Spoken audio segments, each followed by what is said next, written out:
Hi කොහොමද ඔයාලට මං හිතනවා ඔයාලා හැමෝම සතුටින් හොඳින් ඉන්නවා ඇති කියලා. මාත් දැනුයි අනේ ෂොප් එකෙන් ගෙදර ආවේ. හරි මහන්සි. මේ බලන්නකෝ අපේ ගෙදර හැටි. කොච්චර හවසට අතුපතු ගාලා අස්පස් කරලා තිබුණත් උදේ වරුවට කලබලයට හැඩි වෙනවමයි. අනික අපේ ගෙදර පොඩි එක්කෙනෙකුත් ඉන්නවනේ. මෙන්න මේ කාමරේ බලන්න. පුටු උඩ රෙදි. ඉතින් මේ දවස්වල ගොඩක් ගෙවල් වල එහෙම කියලා මං හිතනවා. ඇයියනේ වහිනවනේ.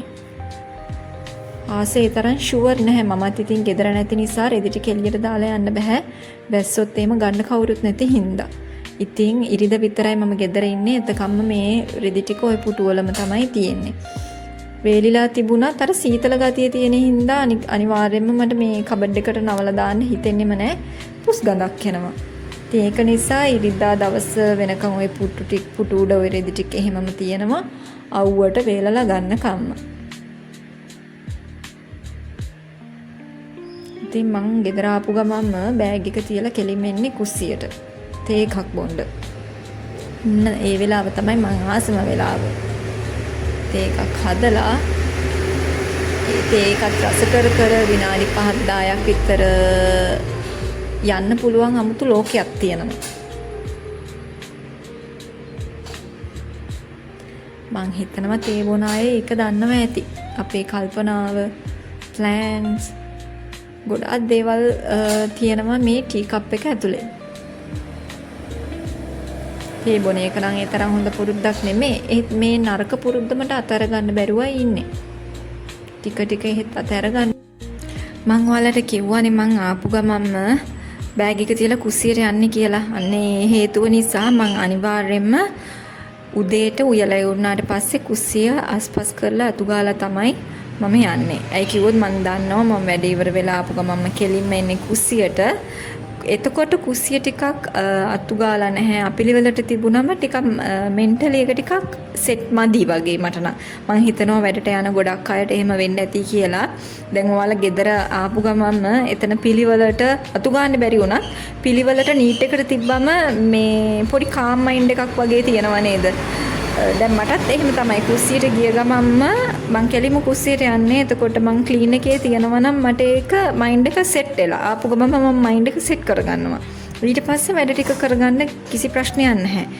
මට සමහර අවස්ථාවල මට වැඩිපුර ටිකක් උදේට නිින්ද ගියොත් එහෙම මට ඒක මගහැරෙන අවස්ථාවන් තියෙනවා. ඒ වුණාට මං අතු ගන්න බැරි වුණත් මම පැන්ට්‍රි টොප් එක උඩ අනිවාර්යයෙන්ම ක්ලීන් කරගන්නවා. ටිකක් හරි කාලය ටිකක් දීලා මම ටිකක් ඒක ක්ලීන් කරගන්නවා. ඒ කිව්වොත් මම දන්නවා මං ගෙදර ආපු ගමන්ම තේ එකක් බොනවා. එතකොට මගේ අර කුස්සියේ අපි බිමට ඇහැ යවන්න කලින් අපි ෆැන්ට්‍රි টොප් එකට නේද ඇහැ යන්නේ. එතකොට චුට්ටක් එතන ක්ලීන් එකේ තියෙනවා නම් මට ඒ දේ කරගන්න පුළුවන් මගේ මයින්ඩ් එක සෙට් කරගෙන. ඉතින් මන්ට ඒක හදලා ටිකක් වෙලා නිවෙන්න තියලා ඉවර වෙලා උණුවෙන් බොන්නත් බෑනේ. උණුවෙන් බොද්දී වෙලා යනවා. ඊට පස්සේ කල්පනාව දුර දිග යනවා. වෙලාව යන හින්දා මම මේක ටිකක් නිවෙන්න තියලා මගේ වැඩ ටික පටන් ගන්නයි යන්නේ. ඔන්න දැන් පොටිකෝ කෑල්ල මම අතු ගන්නවා. අතුපතු ගාලා ඉවර වෙලා දැන් එනවා සාල කෑල්ලට. සාලෙත් හැමතැනම සෙල්ලම් බඩු බබාගේ පේනවා නේද? සෙල්ලම් බඩු නම් හැමතැනම තියෙනවා. ඊට පස්සේ මෙන්න බබාගේ ස්ටඩි ටේබල් එක මම අස්පස් කරනවා.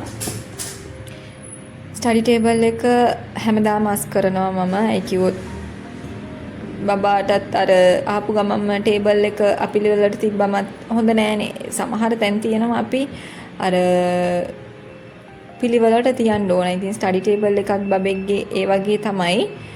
හැමදාම ස්ටඩි ටේබල් එක අස් කරනවා. ඔන්න ඔයාලට මේ පේනව නේද? මෙතන මේ පොඩි පැලට් එකක් වගේ තියෙනවා. මේක ඇවිල්ලා පැලට් එකකින් හදපු එකක් තමයි මං හස්බන්ඩ් කියලා මං හදාගත්තේ බබාගේ ස්ටෝරි බුක්ස් දාන්න කියලා. එයා ගොඩක් පොඩි කාලේ ඔක හදාගත්තේ බබාට ස්ටෝරි බුක්ස් ටික ඒකේ දාලා තියන්න පුළුවන් හින්දා. එතකොට ඒකේ මම සති දෙකකට සැරයක් නැත්නම් සතියකට සැරයක් ස්ටෝරි බුක්ස් මාරු කරනවා. එයා එතකොට යට ඕන වෙලාවට ඒ ස්ටෝරි බුක්ස් අරගෙන කියවන්න ගන්නවා. ඉතින් කියවන්න ගන්න කියලා කියන්නේ එයා තාම කියවන්න දන්නේ නැහැ. එහෙත් එයා මේ කතාව දන්නේ හින්දා ඒක පිටුව බලලා එයා ගොතලා කතාව කියනවා. ඉතින් රෑට නිදාගන්න කලින් මේ පොත් ටික ඔක්කොම අරගෙන එනවා ඇඳට. අනිවාර්යයෙන් මේ එක පොතක් නෙමෙයි අරගෙන එන්නේ පොත් සෙට් එකම අරගෙන එනවා. අරගෙන ඇවිල්ලා කියවන්න කියලා කියනවා. සමහර වෙලාවට එයාට ඉන්ට්‍රස්ට් නැත්නම් එයාට නිින්ද යන්නේ නැහැ වගේ නම් ආයෙ කියවන්න කියනවා. ඉතින් සමහර දවස් වලට මම පොත් සෙට් එකම ගෙනාවම එකක් දෙකක් හංගනවා. ඒ කිව්වොත් සමහර වෙලාවට මටත් කම්මැලි හිතෙනවා, නිදිමතයි යන්නේ වගේ අවස්ථාවල මම හංගනවා.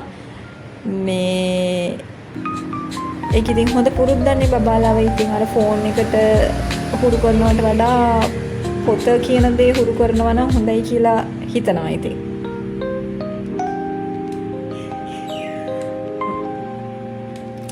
පොඩ්ඩ එළියේ සෙල්ලම් කරනවා. අද ටිකක් අපි අර වේලාස්තන ආපු හින්දා පොඩ්ඩ බයිසිකල් පදිනවා. එයාට හැමදාම ওই chance එක හම්බ වෙන්නේ නැහැ. ඉතින් ඒ නිසා ළමයි එක්ක සෙල්ලම් කරන්නත් ඕන. එයා බයිසිකල් පදින්න ඕන. ඒ වගේ දේවල් තියෙනවනේ.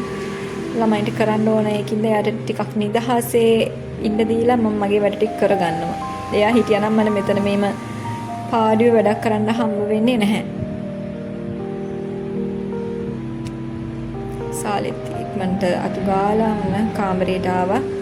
ඒ කාමරේට ඇවිල්ලා ඒ ටිකත් අතු ගාලා අස්පස් කරගන්නවා. මොන අස්පස් කෙරෙලි තිබුණත් මම දන්නවා ඕක වැඩි වෙලාවක් තියෙන්නේ නැහැයි කියලා. බබාලා ඉන්න ගෙවල් වල එහෙමනේ. ඉතින් එහෙම කියලා මට අස්පස් නොකර ඉන්නත් බෑ. මං අස් කරා කියලා බබා ඇදලා දාන්නේ නැතුව ඉන්නේ නැහැ.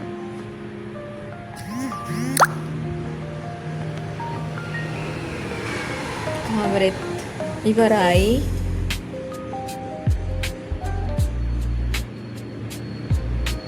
තුගාලා ඉවර වෙලා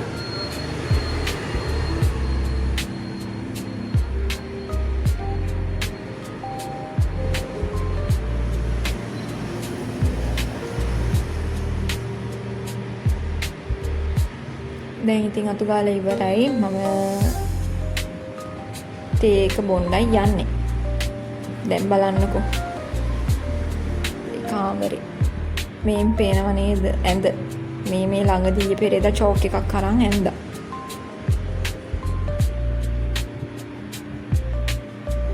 සාලෙත් ඉවරයි. අස්පස් කරලා මගේ ටී එක තියෙනවා.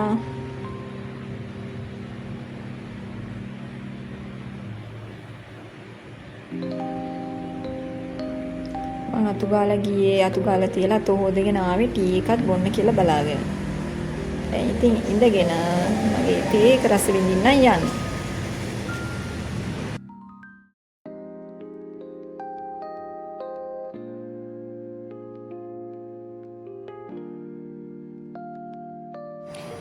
තේ එක බීලත් ඉවරයි.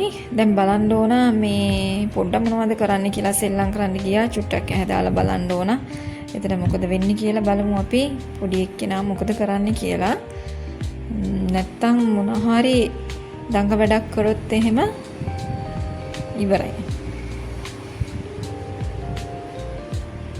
අර ඉන්නේ. ඔය සෙල්ලම් කර කර ඉන්නවා යාළුවෝ කට්ටියත් එක්ක.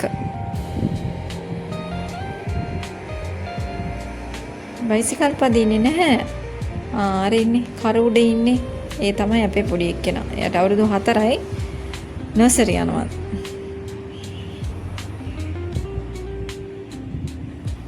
සෙල්ලම.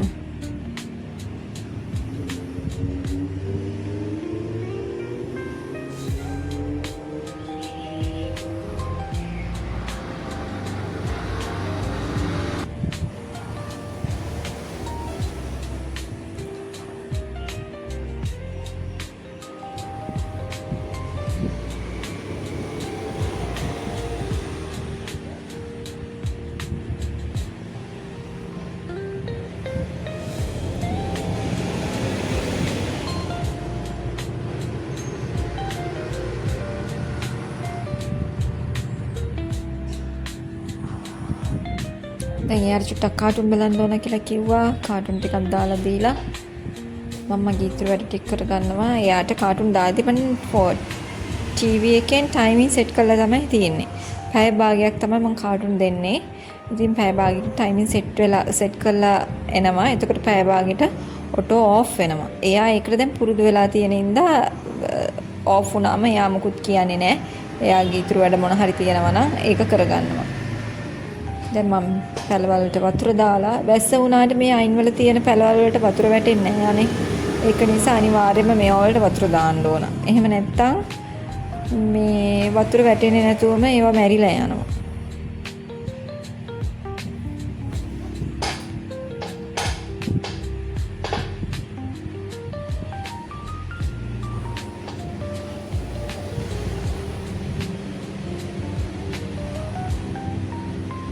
ඉස්සර නම් පැලවල් වලට ආසයි මල්පල හිටවන්න එක එක වගා දේවල් කරන්න එහෙම ආසයි. දැන් ඉතින් වෙලාවක් නැති නිසා ඉතින් මේ තියෙන මල්පල ටික පරිස්සම් කරගෙන වතුර දාලා තියා ගන්නවා. ඉතින් අනාගතයේදී කැමති චුට්ටක් කාලය ඇඩ්ජස්ට් කරගෙන පැල ටිකක් ආයේ හිටවන්න ඔය කියන්නේ එළවලු මොන හරි පොඩි දේවල් එළවලු මොන හරි හදාගන්න කැමති බලමු. ඉතින් එහෙම වුණොත් මම ඔයාලට අනිවාර්යයෙන්ම වීඩියෝ එකක් අරන් එන්නම්. ඒ දේවල් කොහොමද මම මේව කරගන්නේ කියලා. ඒ ටිකට තමයි වතුර දාන්න තිබ්බේ. දැන් ඉතින් වතුර දාලත් ඉවරයි. මිදුලතු ගන්නත් ඕන. ඒ වුණාට අද මිදුලතු ගන්න බෑ. මම සාමාන්‍යයෙන් ඉරිදා විතරයි මිදුලතු ගන්නෙ. මේ මිදුලතු ගන්න දේවලුයි හැම දෙයක්ම එකපාරට කරන්න බැහැනේ. ඉතින් මම සතියට එකපාරයි මිදුලතු ගන්නෙ. මට ඉරිදා තමයි මට මිදුලතු ගන්න පුළුවන්. ඒක නිසා මම ඉරිදා විතරයි මිදුලතු ගන්නෙ. එහෙම නැතුව නිවාඩු දවසක් තියෙනවා නම් සතියේ මැද ඒ දවස්වල පුළුවන් නම් මම මිදුලතු ගන්නවා. ඉතින් හැමෝම තමාගේ ජීවිතේ තමාගේ ලෝකේ තමාගේ පවුල ඇතුලේ එයාලට ගැළපෙන විදියට තමයි හැමදේම හදාගන්නේ. ඒ කියන්නේ සමහර අයට පස් කරන්න පුළුවන් කාලය වෙනස්, ඒ වගේම කරන්න පුළුවන් දේවල් වෙනස්, උයන දේවල් ඒ වගේම එයාලටම ආවේනික වෙච්ච ක්‍රම තියෙනවා. ඉතින් ඒකේ අලගේ සිස්ටම් එක අපිට බෑ තව කෙනෙක්ගේ සිස්ටම් එක ඇතුළට ගිහිල්ලා ඒක එහෙම කරන්න එපා මේක මේම කරන්න කියලා කියන්න. ඇවිල්ලා යාළගේ කාලෙත් එක්ක ඒ දේවල් කළමනාකරණය කරගෙන ඒ සිස්ටම් එක හදලා තියෙන. ඉතින් මමත් ගොඩක් දේවල් කරනවා. මම වයිෆ් කෙනෙක් විදියට මගේ වෙන්න ඕන දේවල් යුතුයකම් ටික මම කරනවා. අම්මා කෙනෙක් විදියට මම ඒ යුතුයකම් කරනවා. ගෘහණියක් විදියට මට කරගන්න පුළුවන් දේවල් ටික මම කරනවා. අනික මම ෂොප් එකේ වැඩ ටික කරගන්නවා. ඉතින් මේ දේවල් මම කළමනාකරණය කරගන්නවා. ඒ වගේම මම ගැනත් බලන්න ඕන. මාට මාව අමතක කරන්න බෑ. මගේ මානසික මට්ටම හොඳ වෙන්න ඕන. මම මේ හැම දෙයක්ම බැලන්ස් කරගන්න. ඒකට මට ටයිම් එකක් දෙන්න ඕන. මම කැමති දේවල් කරන්න. මට හැම දෙයකම වෙලාව දීලා මට වෙලාව දෙන්නේ නැතුව හින්න බෑ. එහෙම වුණොත් මම දවසක් ඒක කැප වෙලා කරයි. දවස් දෙකක් උපරිම දවස් දෙක තුනක් ඕක කරයි. මට ටික දවසක් යද්දි මට ජීවිතේ එපා වෙන්න පුළුවන්. ගොඩක් අයට ඒක තමයි. තමාට තමා කාලයක් දෙන්නම ඕන. අම්මා කියන කෙනාගේ රාජකාරිය කරනවා. බිරිඳ කියන කෙනාගේ රාජකාරිය කරනවා. සමහර අය දරුවෝ කියන රාජකාරිය කරනවා. සමහරක් අය වැඩට ගිහිල්ලා ඒ දේවල් කරනවා. ඉතින් ඒ හැමදේම අපි තවත් කෙනෙක් නිසානේ කරන්නේ. අපේ පවුල තමයි. ඉතින් ඒ වුණාට අපිටත් කාලය දෙන්න ඕන. පොඩි හැම අවස්ථාවකදීම අපි සතුටින් ඉන්න ඕන. ඉතින් මම අනිවාර්යයෙන්ම මගේ ටී ටයිම් එක ඒ වෙලාවට ගන්න එක පොඩි නිදහසක් තියෙනවා. ඔළුවේ නිදහස තියෙනවා. ඒ වගේම මට මොකක් හරි කැමති පොතක් කියවන එක මට පොඩි නිදහසක් තියෙනවා. මම කැමති වෙලාවට ෆෝන් එක ටිකක් අතට අරගෙන ඔය සෝෂල් මීඩියා එක පැත්තට යන එක මගේ යාළුවොත් එක්ක අපේ ස්කූල් ෆ්‍රෙන්ඩ්ස්ලා ඉන්නවා. ඒගොල්ලන්ත් එක්ක chat කරද්දී පොඩි මොකක් හරි ඒ වගේ පොඩි නිදහස් සහ අපිට සතුටු හිතන දේවල් අපේ ජීවිතේ තියෙන්න ඕන. එහෙම නැත්නම් අපිට ටික කාලයක් යද්දී අපිව කලකිරෙනවා. ඒ කලකිරෙන්නේ නැතිව තියෙන්න අපි හැමතිස්සෙම අපේ සතුට ගැන හිතලා බලන්න ඕන ඉස්සෙල්ලා. මාව සතුටු කරනවා නම් තමයි මට අනිත් අයවත් සතුටු කරන්න පුළුවන් කියන එක හැමතිස්සෙම මං හිතේ තියාගෙන වැඩ කරනවා.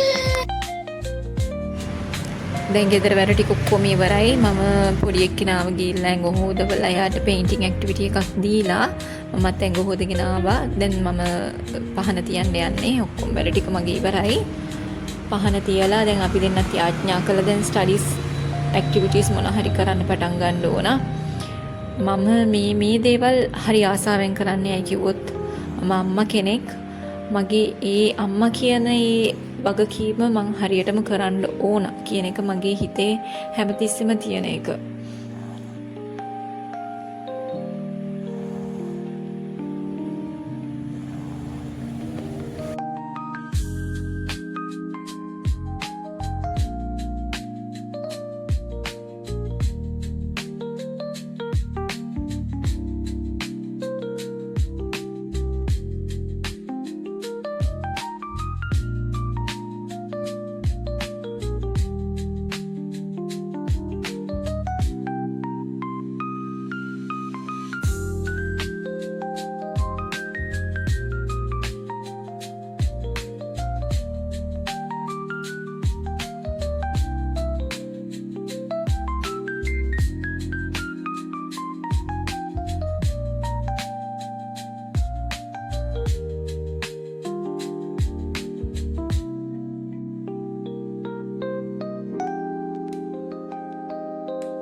අපි ඇක්ටිවිටීස් කරන්නයි යන්නේ. ඇක්ටිවිටීස් ඉස්කෝලේ පාඩම් වැඩ කරන්න කලින් මෙන්න මේ වගේ බබාට එයාගේ මනස එක තැනක් තියාගෙන කරන්න පුළුවන් ඇක්ටිවිටි එකක් දුන්නම එයා ටික වෙලාවක් එයාගේ කැමැත්තෙන් ආසාවෙන් ඒ වගේම එයාගේ මනස එක තැන තියාගෙන ස්ටඩීස් කරගන්න පුළුවන් වෙනවා. ඉතින් ඒක නිසා ඉස්සෙල්ලාම එයා කැමති විදිය මොකක් හරි ගේම් එකක් ඇක්ටිවිටි එකක් කරන එක පුරුද්දක් කරගන්න එක හොඳයි. ඉතින් මේකේ මං කව්පියට ටිකුයි ඔන්න මේ වගේ A4 එකට ඇඳලා ඒ කව්පිය එකේ වටේ පිළිවෙලට ලස්සනට තියන්න ඕන. මේක හරි ඉවසීමකින් නීට් එකට කරගන්න ඕන. එතකොට එයාගේ මයින්ඩ් එක එක තැනකට ફોකස් වෙනවනේ. ඉතින් එතකොට ඒක හොඳයි. එයාගේ පාඩම් කරන වැඩ කටයුතු මතක ශක්තියෙන් කරගන්න පුළුවන් වෙනවා මේ වගේ පාඩම් කටයුතු කරන්න කලින් මොකක් හරි හොඳ ගේම් එකක් ඒ වගේම ඇක්ටිවිටි එකක් කරන එකේ.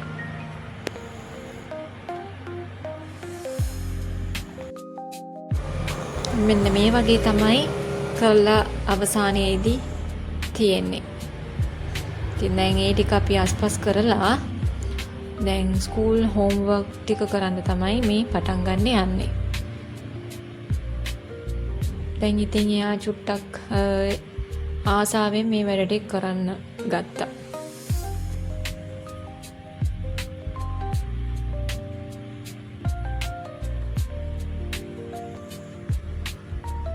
ඉතින් හැමදාම මම පුරුද්දක් විදියට කොහොම හරි හවස ප්‍රේ කරාට පස්සේ පොතක් ගන්න එක පුරුදු කරලා තියෙනවා. ඒ කියන්නේ එයා දන්නවා හවසට ඇඟ හොදන්න ඕන, ඇඟ හොදලා ඉවරනාට පස්සේ ප්‍රේ කරන්න ඕන, ප්‍රේ කරලා ඉවරනාට පස්සේ අනිවාර්යයෙන්ම ටේබල් එකේ ඉඳගෙන පාඩම් වැඩක් කරන්න ඕන. ඉස්කෝලේ හෝම්වර්ක් නැති වුණත් මම යාට මොකක් හරි වැඩක් දීලා තියෙනවා නම් ඒක කරන්න එයා දැන් පුරුදු වෙලා තියෙන්නේ. ඒ කියන්නේ ඒ සිස්ටම් එක දැන් එයාට ඉබේටම යට හැදිලා තියෙනවා. එතකොට එයාට ලොකු වෙද්දී එයා ඒ ක්‍රමේ දන්නවනේ. ඇඟ හොදන්න ඕන හවසට, යාඥා කරන්න ඕන, ඊට පස්සේ මං ඉස්කෝලේ වැඩ කරන්න ඕන. ඒ පිළිවෙල මට ආයේ හදන්න ඕන වෙන්නේ නැහැ.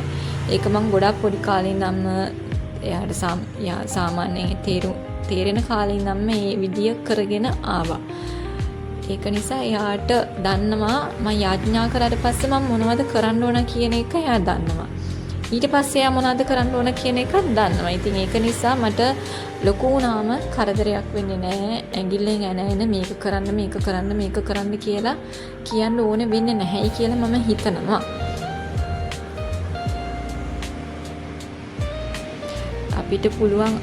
අපිට ලේසි පොඩි කාලේ ඉඳන්ම හැම දෙයක්ම දෙයකටම හුරු කරන එක. හුරු කරන එක තමයි අපිට කරන්න පුළුවන් හොඳම දේ. ඒ කිව්වොත් දැන් බබෙක් ලොකු වුණාම ඒ එක්කිනාට අලුත් දෙයක් උගන්නන එක, අලුත් ක්‍රමයක් උගන්නන එක හරි අමාරුයි. ඇයි කිව්වොත් ළමයෙක් මොකක් හරි දෙයකට පුරුදු වෙලා තියෙනවා නම් ඒ පුරුද්ද නැති කරගන්න හරි අමාරුයි. ඒක නිසා අර පොඩි කාලේ ඉඳන්ම මොකක් හරි ක්‍රමයකට අපි හුරු කරලා තියෙනවා නම් එක විදියකට හුරු කරලා තියෙනවා නම් අපිට හරිම ලේසි ඒ විදිය දිගටම ගෙනියන්න. බබාට අලුතෙන් දෙයක් කරන්න දෙයක් නැහැ. බබාට තියෙන්නේ ඒ කරන දේ ඒ දිගටම කරගෙන යන්න එක විතරයි. එතකොට බබාටත් කිසිම අපහසුාවක් නැහැ. අපිටත් කිසිම අපහසුාවක් නැහැ කියලා තමයි මට හිතෙන්නේ. දැන් හරි ස්කූල් වර්ක් එකත් ඉවරයි. ඊට පස්සේ අපි කරන්න යන්නේ ගේම් එකක්. මේකත් බ්‍රේන් ඇක්ටිවිටි එකක් තමයි. මේ අත් දෙක දෙපැත්තට තියාගෙන එක අතක් ඉස්සරහටයි අනිත් එක අතක් මගේ පැත්තටයි එක අතක අනිත් පැත්තටයි තියාගෙන දෙකම මාරුවෙන් මාරුවට හරවන්න ඕන. පැත්ත හරවන්න ඕන. ඉතින් මේක මම මෙයාට මේ කරන පළවෙනිම දවස එයාට චුට්ටක් ඒක හුරු නෑ. ටික දවසක් ගියාම ඒක කොහොමද කරගන්නේ කියලා එයාට පුරුදු වෙනවා. මේ වගේ දේවල් කරාම අනික එයාට ඇක්ටිවිටීස් කරන්න නැත්නම් ස්ටඩීස් කරන්න එන්න කියලා කිව්වම හරි ආසාවෙන් එනවා. ඉවරයි. දැන් එයාට ඒක බෝරින් වෙලා දැන් ඉතින් වෙන වැඩක් කරන්නයි යන්නේ. දැන් ඉතින් ටික වෙලාවක් ඉඳලා එයාගේ ටොයිස් එක්ක සෙල්ලම් කරනවා. පොඩි ඔය ගේ ඇතුලේ ඉඳන් කරන්න පුළුවන් දෙයක් කරලා රැට කාලා නිදා ගන්නයි තියෙන්නේ.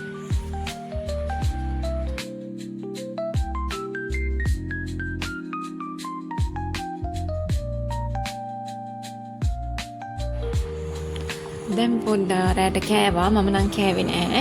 අද හස්බන්ඩ් ලේට් වෙන ඉඳ මම ටිකක් ඉන්නවා. පොඩ්ඩට නිදිමතයි කියලා මට තේරුණා. ඒක නිසා දැන් අපි දෙන්න ඇඳට ආවා. එයාගේ පොත් සෙට් එකම අරගෙන ඇඳට නැග්ගා. දැන් ඉතින් මම පොත් ටික කියවනවා. පොත් ටික කියවලා ඉවර වෙලා එයාගේ මූඩ් එක චුට්ටක් ෆික්ස් කරලා ඉවර වෙලා එයාට ආදරෙයි කියලා අපි එයාට ගොඩක් ආදරේ. එයා ගොඩක් හොඳ ළමෙක් වෙන්න ඕන.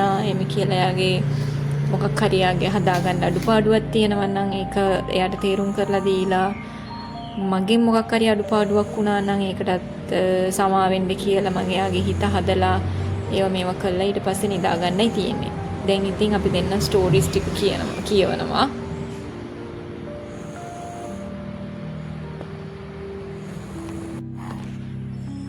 පොත් ටික කියවලා ඉවර වෙලා ඊට පස්සේ පොඩ්ඩක් නිදා ගන්නවා. මම නම් නිදාගන්නේ නෑ. මම තාම රැට කාලත් නැහැ. හස්බන්ඩ් අද රැ වෙනවනේ. ඉතින් ඒක නිසා මම ටිකක් වෙලා ඉඳලා එයා එනකන් ෆෝන් එක ටිකක් ඔබ ඉන්නව නැත්තම් පොතක් කියවනවා. මගේ නිදහස් ෆ්‍රී ටයිම් එකනේ. ඉතින් ෆ්‍රී ටයිම් එකේ මම චුට්ටක් ඒ වගේ දේවල් කරනවා. ඊට පස්සේ හස්බන්ඩ් ආවම කාලා නිදාගන්නයි තියෙන්නේ. එහෙනම් මේ වගේ තමයි මගේ හවස් වරුව ගත වෙන්නේ. ෂොප් එකේ ඉඳන් ආවට පස්සේ මම කොහමද ගොඩාක් වෙලාවට දවස් 365 දවසක් තියෙනවා. දවස් 360ක්ම මෙන්න මේ වගේ තමයි. ඉතුරු දවස් චුට්ටක් එහෙම වෙන්න පුළුවන්. කොහේ හරි ගියා නම් එහෙම නැත්නම් පාටි එකක් වගේ තියෙනවා නම් අසනීපයක් වුණා නම් ඒක ටිකක් වෙනස් වෙන්න පුළුවන්. ඉතුරු දවස් ටික මගේ මේ විදියට තමයි ගත වෙන්නේ. ඉතින් මේ හැම වීඩියෝ එකකින්ම ඔයාලට මොකක් හරි ජීවිතේට ගන්න තියෙන දෙයක් තියෙනවා නම් මම හරි සතුටුයි. ඒ වගේම ඔයාලගේ මොකක් හරි දෙයක් ඔයාලගෙන් මට ඉගෙන ගන්න දෙයක් තියෙනවා නම් අවවාද මොන හරි තියෙනවා නම් ඒවා ඔයාලා මට කමෙන්ට් කරන්න. මගේ අඩුපාඩු අදාගෙන මම ඉදිරියට යනවා. ඉතින් මං හිතනවා මේ වීඩියෝ එක ඔයාලා හැමෝටම ගොඩක් ප්‍රයෝජනවත් වෙලා ඇති කියලා. ඔයාලා සතුටින් ඉන්න ඇති කියලා මං හිතනවා. එහෙනම් තවත් අලුත් වීඩියෝ එකක් අරගෙන එනකන් ඔයාලා හැමෝටම බයි.